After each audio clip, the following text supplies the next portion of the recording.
Sind Sie neugierig, was sich unter Berlin abspielt? Oberirdisch ist dies eine Stadt der Freiheit, der Kunst und der schlaflosen Nächte. Die Menschen kommen hierher, um zu leben, um zu schaffen, um die Vergangenheit zu vergessen. Aber es gibt Dinge in Berlin, die du nie sehen wirst, wenn du nur auf der Straße stehst. Unter dem Asphalt, unter den belebten Bahnhöfen, liegt eine andere Welt. Still, kalt, vergessen, verlassene Bunker, Spionagetunnel aus dem Kalten Krieg, Flüsse, die einst durch die Stadt flossen und jetzt verschüttet sind.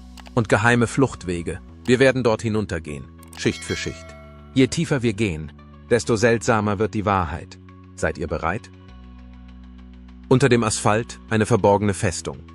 Sie gehen jeden Tag durch die Straßen Berlins. Aber hast du dich jemals gefragt, was sich wirklich unter deinen Füßen befindet? Was du siehst, der Asphalt, die Bürgersteige, die Cafés und der Verkehr, ist nur die Oberfläche. Graben Sie nur ein wenig, und die Dinge werden schnell unheimlich. Die meisten Menschen haben keine Ahnung, wie tief Berlin ist. Fangen wir mit den Straßen an. Die oberste Asphaltschicht ist nur etwa 5 bis 15 Zentimeter dick. Nicht viel, aber es ist wie eine Panzerung. Darunter etwa 40 Zentimeter Schotter oder Splitt. Und auf Hauptverkehrsstraßen gibt es eine ganze Betonschicht. Fast einen halben Meter tiefer. Eine dicke Sandschicht, die hier in Berlin besonders wichtig ist. Warum? Weil dieser Sand wie ein riesiger Stoßdämpfer wirkt. Ohne ihn würden unsere Straßen im Winter aufquellen und aufplatzen, um dann bei Temperaturschwankungen wieder auseinanderzubrechen. Ist Ihnen schon einmal aufgefallen, dass Berlins Straßen besser zusammenhalten als erwartet? Das ist der Grund. In etwa 60 Zentimetern Tiefe finden Sie Telekommunikationskabel, Telefonleitungen, Internet, alles, was unsere Stadt vernetzt hält. Noch etwas tiefer, etwa 1 Meter oder mehr, verlaufen Stromleitungen durch den Boden. Je leistungsfähiger sie sind, desto tiefer verlaufen sie aus Sicherheitsgründen.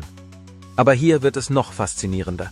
In nur 1,5 bis 2 Metern Tiefe liegen die wichtigsten Lebensadern der Stadt. Wasser- und Gasleitungen. Das ist schon eine Menge. Aber Berlin hat noch weitere Überraschungen zu bieten. Und jetzt, macht euch bereit. In etwa 5 Metern Tiefe, direkt unter dem Molkenmarkt, im Herzen unserer Hauptstadt, haben Archäologen über 600.000 historische Artefakte ausgegraben. Darunter auch ein echtes japanisches Samurai-Schwert. Ein sogenanntes Wakizashi. Ja, Sie haben richtig gehört. Ein Samurai-Schwert. In Berlin. Es ist mit detaillierten Gravuren von Gyakukuten, dem japanischen Gott des Glücks, verziert. Der Griff stammt aus der Edo-Periode, also aus der Zeit um 1600. Eine Theorie besagt, dass es sich um ein diplomatisches Geschenk Japans an Deutschland im 19. Jahrhundert handelte, als sich Japan der Welt öffnete. Aber sagen Sie mir, was denken Sie? Könnte es auf einem anderen Weg hierher gelangt sein? Geschmuggelt, geschenkt, vergessen. Wer weiß? Das ist noch nicht alles. Ganz in der Nähe des Schwertes entdeckte man eine vollständig erhaltene Holzstraße aus dem 13. Stellen Sie sich das vor.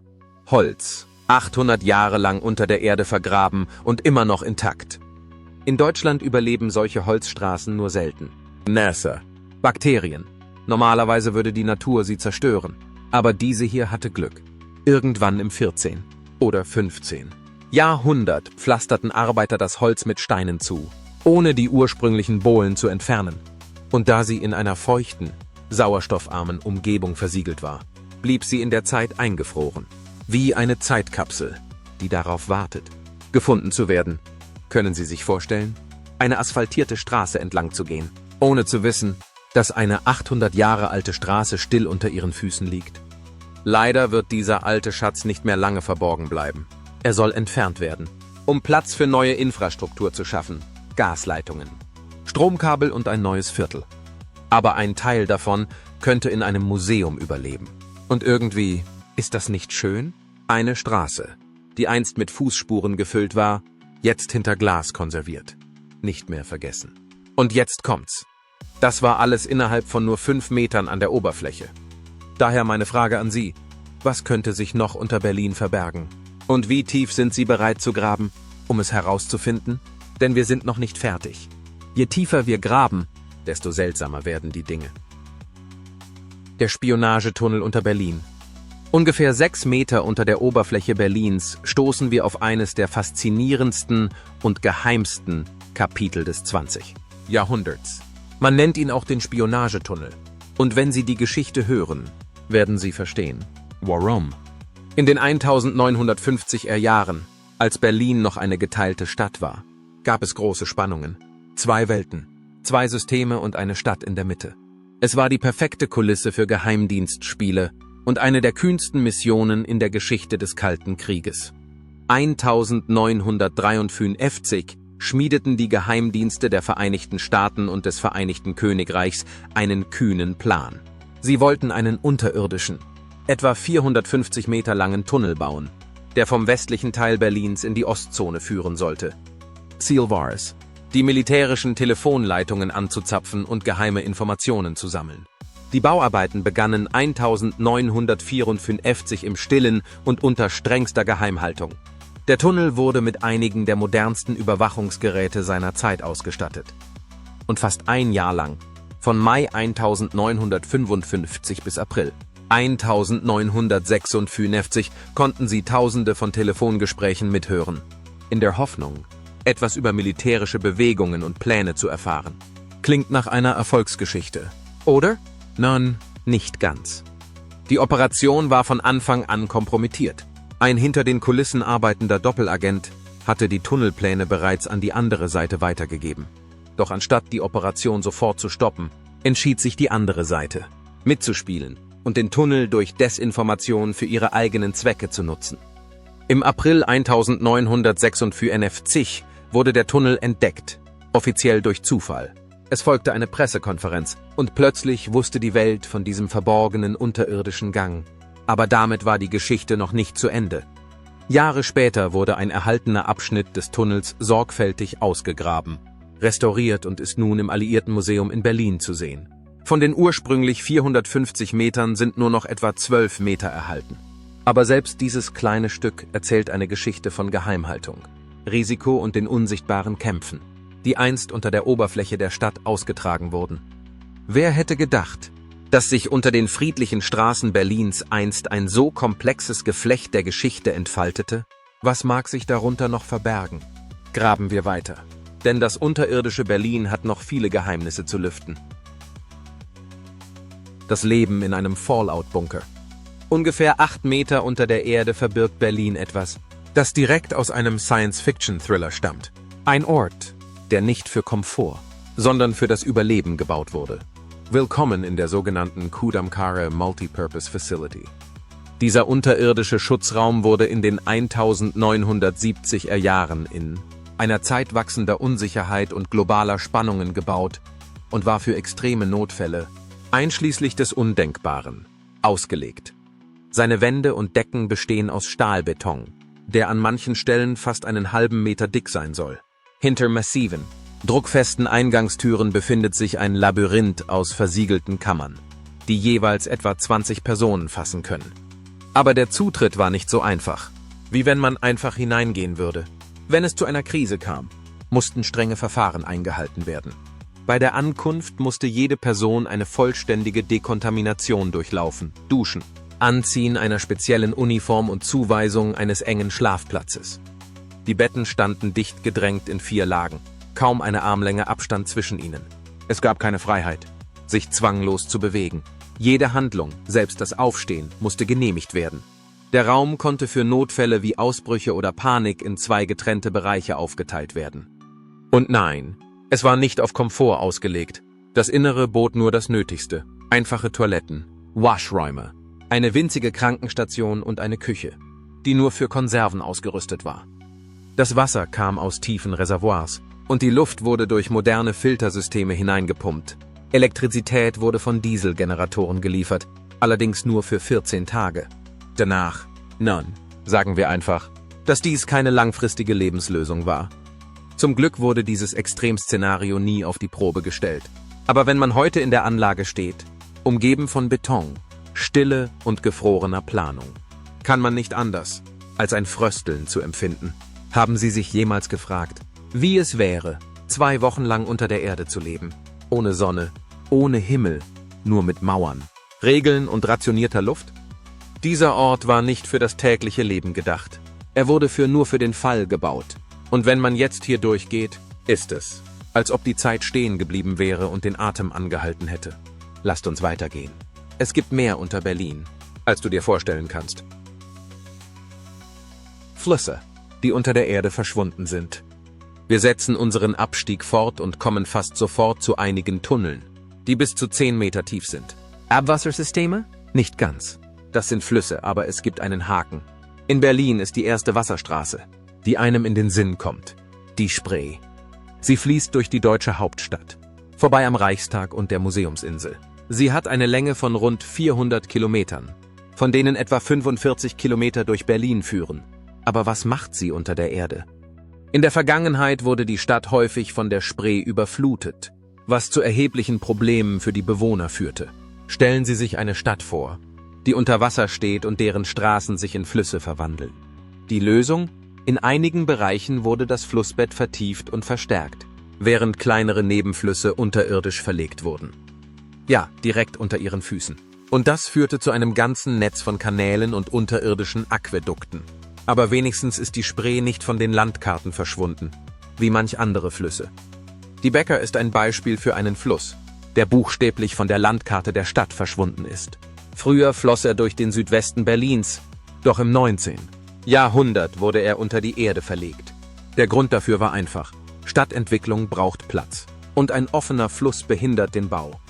Heute ist das Flussbett der Becker teilweise in Entwässerungstunneln verborgen und ihr Wasser fließt im Tertullkanal.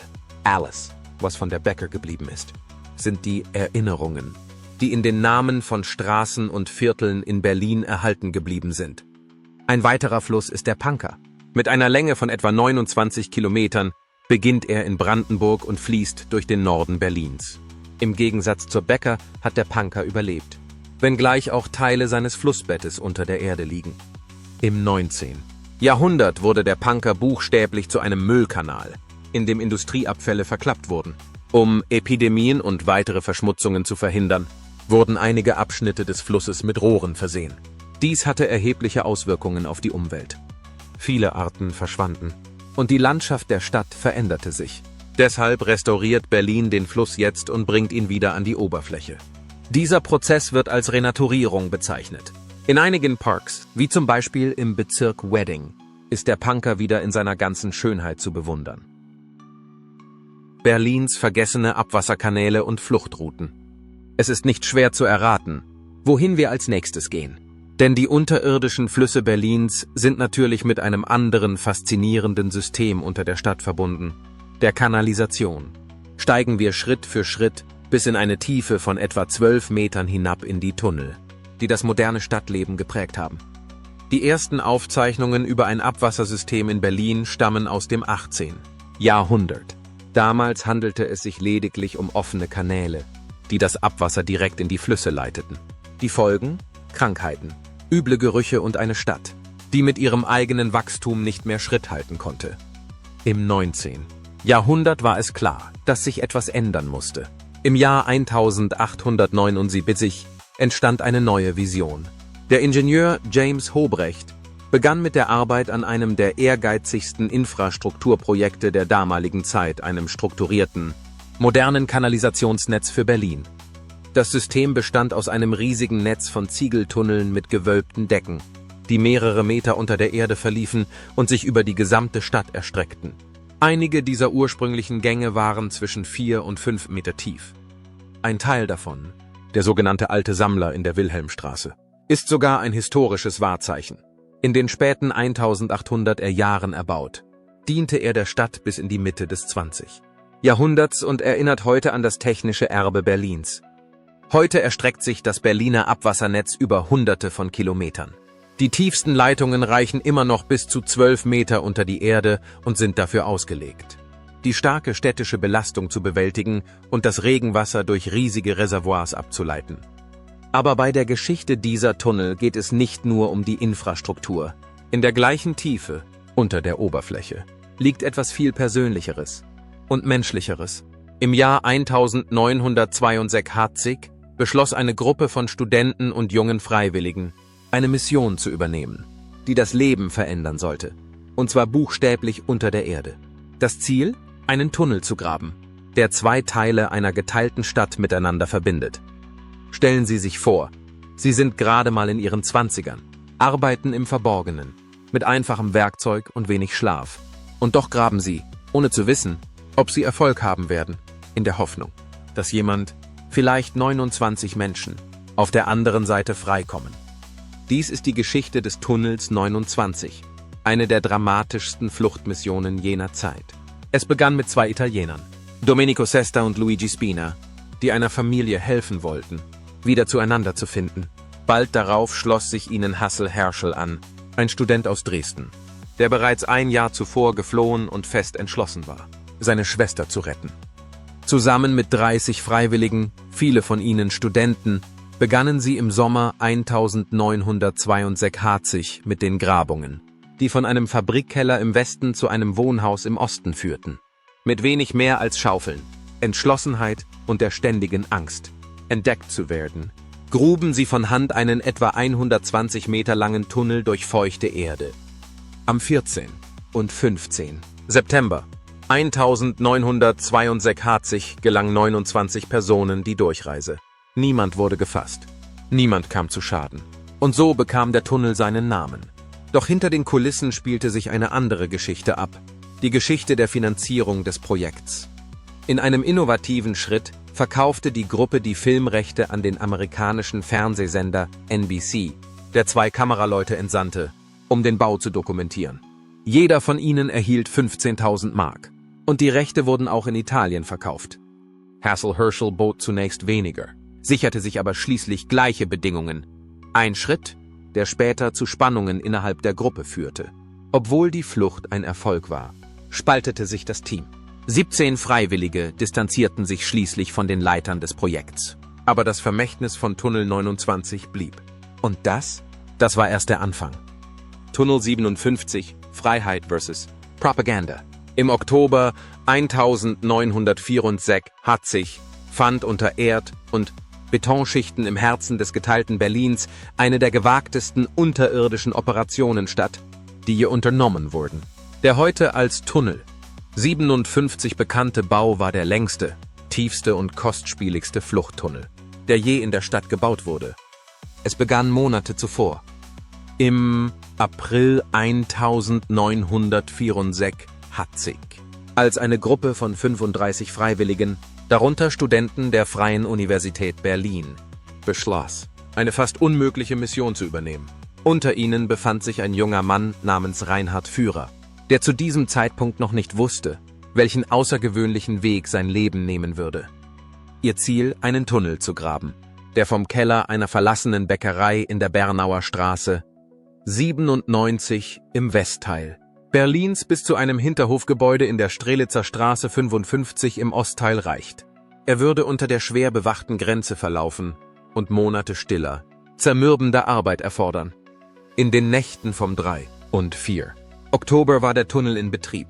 In nur 2 Nächten brachten sich 57 Menschen, darunter Familien und Kinder, durch den engen unterirdischen Gang in Sicherheit. An der Annahmestelle im Osten wurden sie von Reinhard Führer persönlich zum Tunneleingang geführt. Die Gruppe hatte zunächst rund 120 Personen angesprochen und jedes Detail sorgfältig geplant. Doch leider blieb die Aktion nicht ganz unbemerkt. In der zweiten Nacht kamen 2 Personen am Eingang an und behaupteten, sie seien ebenfalls auf der Flucht. Sie kehrten jedoch bald in Begleitung von Behörden zurück. Und die Situation eskalierte schnell. In den darauffolgenden Tagen machte die Geschichte des Tunnels Schlagzeilen. Die Berichterstattung der großen deutschen Medien, einschließlich des Magazins Stern, das einen Teil des Tunnels mit 30.000 D-Mark finanzierte, sorgte für internationale Aufmerksamkeit. Zusätzliche Unterstützung kam Berichten zufolge von staatlichen Stellen in Westdeutschland. Trotz der hohen Risiken und der emotionalen Auswirkungen der Ereignisse wurde der Tunnel 57 zu einem Symbol für Mut und Entschlossenheit. Während sich einige Mitglieder des Teams von weiteren unterirdischen Projekten zurückzogen, setzten andere, wie Wolfgang Fuchs und Hassel Herschel, ihre Bemühungen fort, den Menschen zu helfen, wieder zueinander zu finden.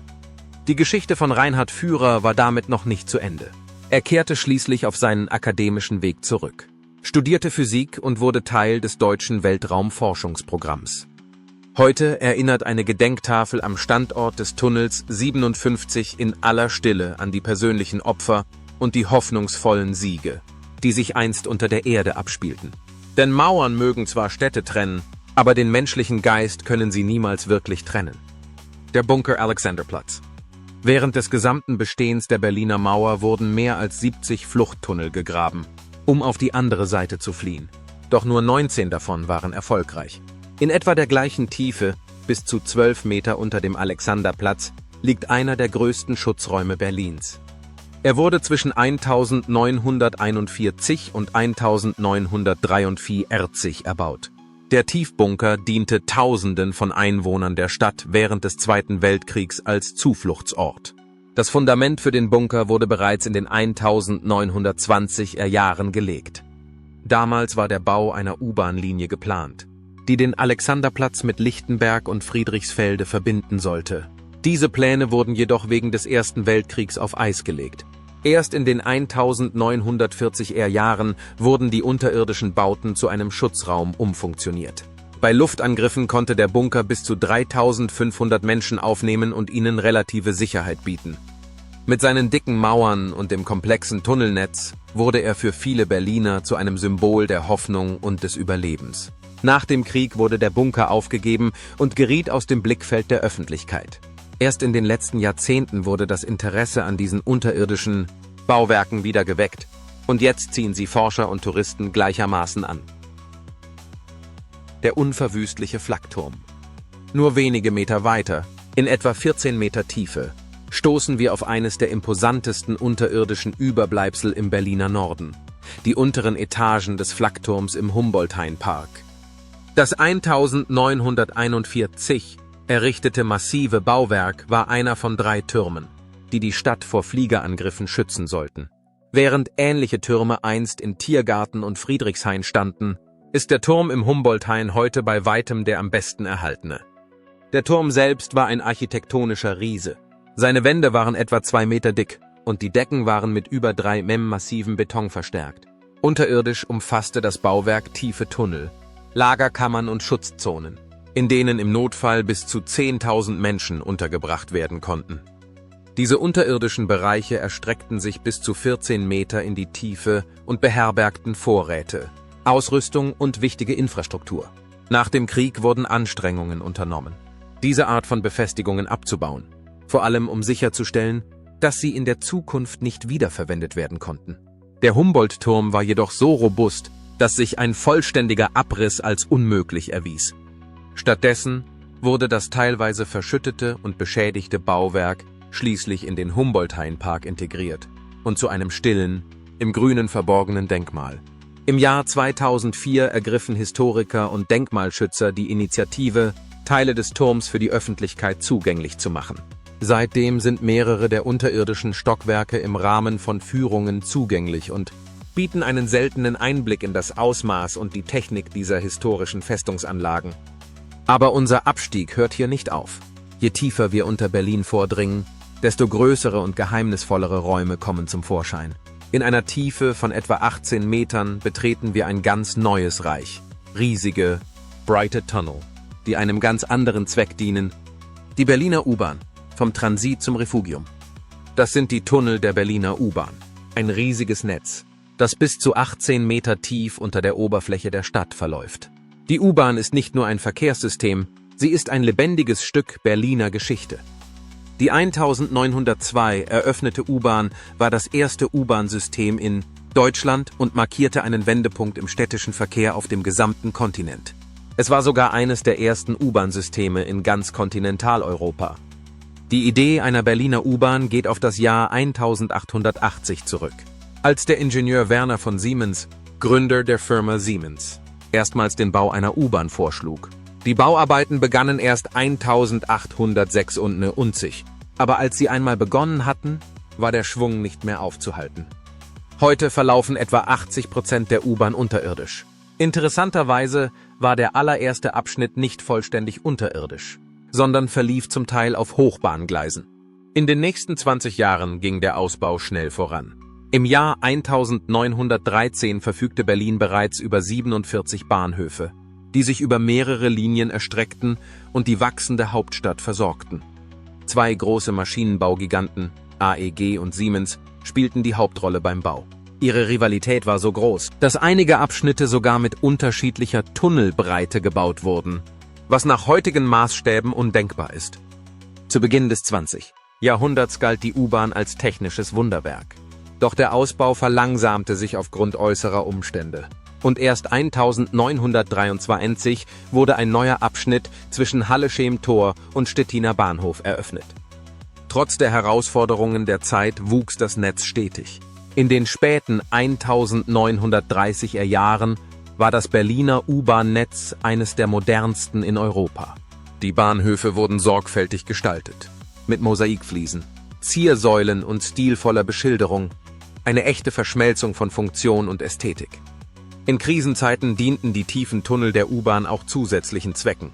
Der Bahnhof Gesundbrunnen zum Beispiel wurde bereits mit einem Schutzraumsystem gebaut, lange bevor es gebraucht wurde. Das nördliche Vestibül des Bahnhofs wurde in den 1930er Jahren umgebaut. Und als die Spannungen zunahmen, wurden mehrere große unterirdische Räume für den Schutz der Bevölkerung eingerichtet. Insgesamt wurden 4 Schutzräume rund um Gesundbrunnen geschaffen. Einer zwischen der Tunnelrampe und den nahegelegenen Kellern, einer im südlichen Vestibül, ein weiterer im Norden und einer über den Sackgassengleisen unter dem Blockplatz. Diese Räume waren so konzipiert, dass sie bei Bedarf Tausende von Menschen aufnehmen konnten. Nach dem Ende des Konflikts musste das U-Bahn-System umfassend repariert werden. Einige Tunnel wurden jahrelang stillgelegt, andere für Lagerräume oder Notunterkünfte umfunktioniert. Langsam kehrte die U-Bahn zum regulären Betrieb zurück. Aber die Stadt selbst hatte sich verändert. Im Jahr 1961 wurde Berlin durch eine neue physische Grenze geteilt. Dies hatte unerwartete Auswirkungen auf die U-Bahn-Linien, die früher Stadtteile miteinander verbunden hatten, führten nun durch Gebiete mit Zugangsbeschränkungen. Einige Bahnhöfe im Ostteil der Stadt wurden geschlossen. Die Züge der westlichen Linien fuhren weiter, aber sie fuhren direkt durch diese stillgelegten Bahnhöfe, ohne anzuhalten. Ohne Fahrgäste, ohne Durchsagen und nur mit schummriger Beleuchtung wurden diese stillgelegten Haltestellen als Geisterbahnhöfe bekannt. Für die Fahrgäste in West-Berlin war es eine seltsame und düstere Erfahrung, über diese stillen Bahnsteige zu gleiten. Eine eindringliche Erinnerung an eine geteilte Stadt. Ein Bahnhof, die Friedrichstraße, wurde zu einem besonderen Kontrollpunkt, an dem kontrollierte Übergänge stattfanden. Obwohl er begrenzt war, blieb er eine Verbindung zwischen zwei Welten. Eine, die unter den Straßen verlief. Selbst in dieser Zeit blieb die U-Bahn ein Symbol der Widerstandsfähigkeit. Unter der Erde fuhren die Züge weiter. Verbindungen bestanden weiter. Und der Herzschlag der Stadt schlug leise unter der Oberfläche weiter. Heute erstreckt sich das Berliner U-Bahn-Netz über 9 Linien, mehr als 145 Kilometer und 175 Bahnhöfe. Jährlich befördert das Netz mehr als 500 Millionen Fahrgäste, die insgesamt fast 132 Millionen Kilometer zurücklegen. Einer der tiefsten Bahnhöfe ist der Alexanderplatz, insbesondere der untere Bahnsteig der Linie U8, der etwa 18 Meter unter der Erde liegt. Aber er ist nicht der einzige. Mehrere Stationen erreichen ähnliche Tiefen. Sie bilden ein verstecktes Labyrinth, das die vielschichtige Geschichte der Stadt widerspiegelt. In vielerlei Hinsicht fühlen sich Teile der U-Bahn wie ein Museum an. Nicht nur ein Verkehrssystem, sondern eine Zeitkapsel. Eine Zeitkapsel, die uns daran erinnert, dass Berlin auch in seinen dunkelsten Stunden immer in Bewegung geblieben ist. Wenn du diese Reise durch Berlins unterirdische Welt genauso faszinierend fandest wie wir, vergiss nicht, dem Video einen Like zu geben, den Kanal zu abonnieren und die Glocke zu drücken, damit du keine versteckte Geschichte unter deinen Füßen verpasst. Danke fürs Anschauen. Auf Wiedersehen und bis später.